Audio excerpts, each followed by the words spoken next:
Come on in, sit down as we talk about my top 10 favorite werewolf movies. Coming right at you. Let's go! Yeah!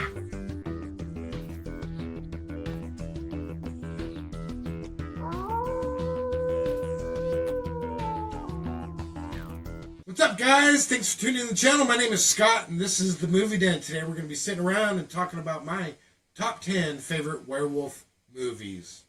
Now, to me, werewolves don't get as much love as zombies or vampires, but to me, werewolves will always be number one in my book. I absolutely love werewolves. I prefer to watch werewolves over anything vampire or zombie. We're just so saturated with those two. But anyways, getting into my top 10. At number 10, we have the 2010 remake, The Wolfman. Not everybody likes this film, but I really enjoyed it. It stars Benicio del Toro, Anthony Hopkins, Emily Blunt. But Del Toro plays Lawrence Talbot, and he's lured back to his hometown to investigate the savage murder of his brother, who was apparently killed by some bloodthirsty beast. But while he's there, he has to deal with his childhood demons, his father, played by Anthony Hopkins, and his grieving brother's wife, played by Emily Blunt. Hugo Weaving's also in here as Scotland Yard Inspector, who's on the trail of this whole thing here. When Talbot is bitten by the creature, he becomes eternally cursed and soon discovers a fate far worse than death. So I was very excited to see a modern re-imaging of the classic 41 Wolfman.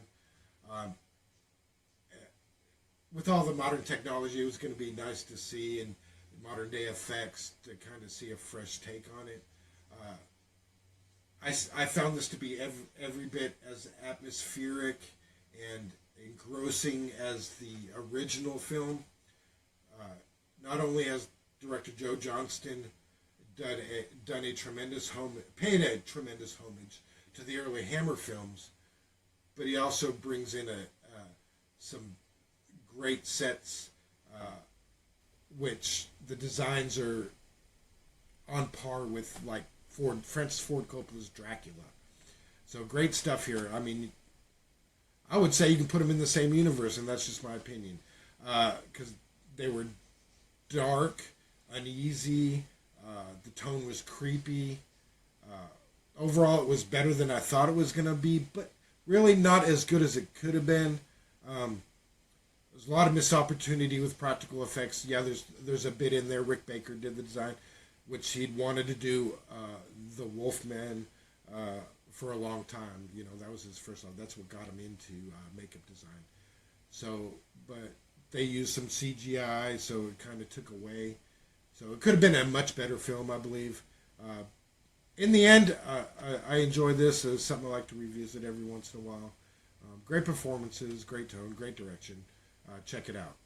Number 9 on the list is Werewolf, the Beast Among Us. When I first saw the trailer for this film, it looked good, but I was kind of about it. But I was wrong to doubt this film. I absolutely love this. While not the best werewolf horror movie out there, it is really a fine addition to the werewolf mythos. The action scenes are really well done, and the dialogue, while at times a bit forced, overall adds a lot to the mystery and depth to the characters. I was pleasantly and completely surprised by the film's twist. For a straight-to-DVD title, it really has proved me wrong as far as expecting a substandard film. In fact, the production values in this film are pretty good and on par with the theatrical release, which makes me wonder, was it planned as a theatrical release? But anyways, the cinematography is really good. The period set, the wardrobes, they were all fine. Some CG effects were good. The last, I'd say, 15 minutes or so were okay. Not enough to move it up on the list, but overall, the violence and gore are okay. With a very cheesy werewolf costume, which really held it up from, like I said, being higher on the list. This was one of the main things. But overall, very decent atmospheric werewolf movie. I enjoyed it. Check it out if you haven't already. Number 8 on the list is one from Neil Jordan. You know, he gave us Interview with the Vampire. This is The Company of Wolves. Now, this is a dark psychological trip into the mind of a young girl coming into puberty and the decisions she has to make as she approaches adulthood. She's taken under the wing by her grandmother, played by the wonderful Angela Lansbury. Absolutely great in this role. She takes her under the wing so she can help her face the world and protect her from the world. And she does it by telling her 3 or 4 different werewolf-related stories in hopes to lure her away from the same decisions or mistakes that her sister had made earlier in the film that got her killed. So there are a lot of underlying metaphors and deeper meanings spread throughout this wonderfully directed, acted movie. The sets are great. The tone is dark and atmospheric. The stories are wonderful. They all intertwine together. There's 2 great transformation scenes in this, I believe. 2. And they were great. Great story. I saw this when I was young, so it kind of was creepy and scary to me. But after rewatching it, I just really dig this film. Great all around. So check it out if you haven't. Number 7 on the list is Bad Moon from 1997, I believe. This is a relatively short film. It's fast-paced. It's got tight editing. It features some great brutal werewolf attacks. It's got a relatively small cast with Michael Pare and Mariel Hemingway leading the cast. This is one of the good ones. The story is an adaptation of a novel called Thor by Wayne Smith, I believe. And the finale between Thor and the werewolf is freaking awesome. You know, it's worth the movie alone. Just watching the dog and Michael Pare's character, who's the werewolf, and Thor knowing that he's the werewolf the whole time.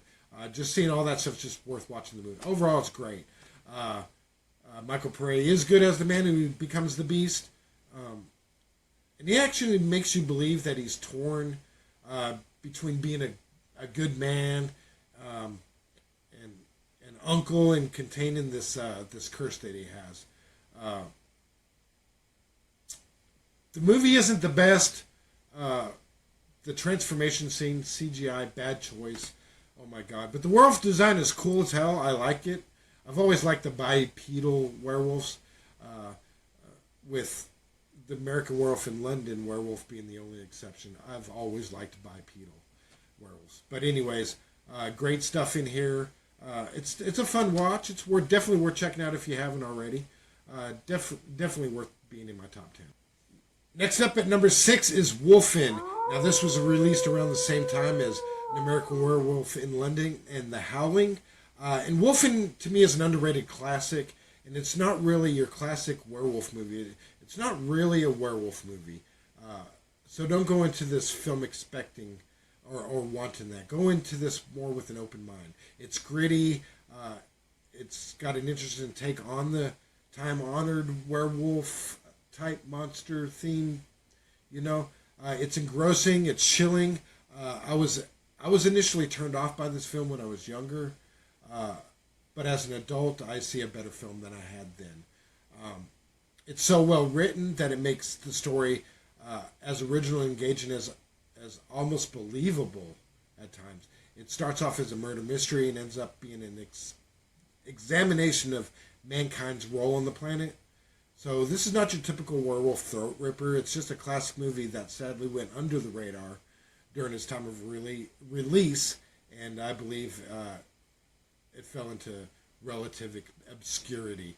So Wolfen is undoubtedly one of the most original takes on the werewolf genre without being a werewolf movie. It has closer connections to spiritualism and native myth, I think, than to the creatures we often see in the werewolf movies. It's very underrated. I would definitely check it out. It's kind of a slow burn, but it's well worth checking out. Coming in at number 5, halfway down the list, is Wolf, starring Jack Nicholson and Michelle Pfeiffer. Now, when I heard they were making a werewolf movie with Jack Nicholson, I was like, holy fuck, really? Let's go! And I was not disappointed. So I love Wolf. It's not your normal werewolf movie. No blood and guts everywhere. It's quite slow, but methodical. And it has its fresh ideas where it's taken the plot at times. It has its good parts, it has its bad parts, more good parts than bad parts. And Jack Nicholson and Michelle Pfeiffer have great chemistry. They're always good together in anything they do, and this is no exception. Special effects are kind of dated. The animatronics are a little slow and cumbersome, but they still work. It's got great star power. It's got great atmosphere. The sets are nice. Wolf is kind of like this hybrid film. It's part art film allegory about midlife crisis and office politics kind of thing. And then over on the other side of it, you got the steamy romantic thriller. And then it's part werewolf flick. So you got kind of three things working in there. The pace is pretty good.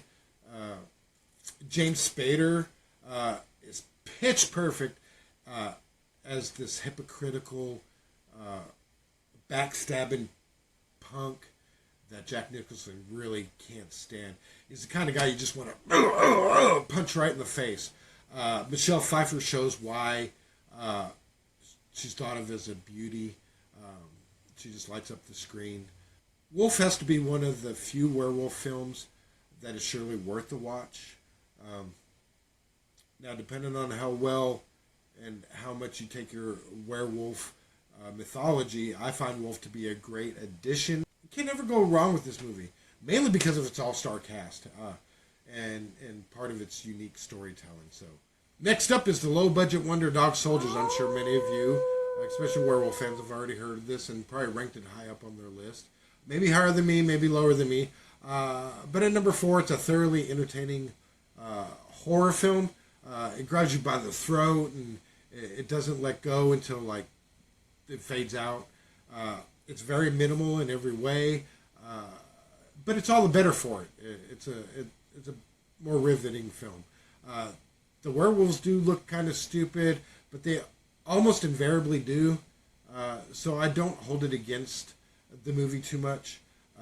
It does earn points for making the wolf look more wolf-like. It's a highly entertaining film with some great dialogue. It's fine, old-fashioned werewolf prosthetics, but it does eventually succumb to its own weight. Where movies like The Howling rely on atmospheric dread, Dog Soldiers is like trying to run a 3-minute mile. It runs out of gas at the end, but still has enough horror and action that makes it work as a classic, though this ain't no masterpiece. All right, guys, getting into the top 3 of my top 10 favorite werewolf movies, we have Silver Bullet at number 3. This was the first horror film that my dad let me watch. And even though the werewolf is lame in it, I really dug the story and atmosphere of this werewolf flick, which is based on Stephen King's short story Cycle of the Werewolf. It's hard to describe how exciting some of these scenes are, and they really are exciting. But let's just say that every one of the characters, the actors, played straight from beginning to end. The reason this horror film is so good is because it doesn't follow the same mistakes most horror films do. The actors don't do something that's stupid that puts them into a position to be killed. Marty's in a wheelchair. He can't run away. That's believable. And being so, it makes the film much more frightening. Marty is also close to his Uncle Red, who constructs a super motorized wheelchair. And goes all over town in this thing, goes and shoots off fireworks where he encounters the werewolf. He may not have use of his legs, but so he can't run away from the situations. But it makes it that much more believable. The acting is top notch. Gary Busey, crazy Gary Busey, does a great job playing Uncle Red. The bond between him and Marty are wonderful. His sister, played by Megan Follows, is believable as Jane, and her care and concern for Marty. The werewolf effects are a little cheesy. a lot cheesy. But it's the overall story and the atmosphere of this that really works for me. And I enjoy it every time I watch it. So check out Silver Bullet if you haven't already. Number 2 on the list is The Howling. In 1981, saw the release of 2 werewolf movies that are considered classics of the genre. We have An American Werewolf in London, which came out 6 months after The Howling. While a fun movie, The Howling lacks a great deal of action that keeps it from being a more intense film. But whatever survived the cut of made for a great film. Well, the movie is a staple in the genre with its contributions to the. Well, the movie has the werewolf transformations are fantastic. Rob Bottin did a great job with these werewolves. There's 2 great transformation scenes, one at the beginning, one further along in the film. We see limbs snap, we see pulsating. He does a great job turning this guy into a 9-foot bipedal werewolf. Rick Baker, of course, did it better with American Werewolf in London, but this is a close second. The Howling makes most 80s horror films look like cheap slashers. This is fun, scary, smart. The effects work well. It's a great horror film. It's a great werewolf film. It's definitely worth checking out, guys. So don't mark it off your list just yet if you haven't seen it.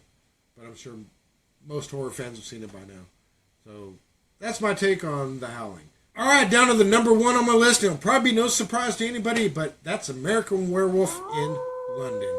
This is in doubt, and without a doubt, my favorite werewolf film, if not favorite horror film, one of my favorites.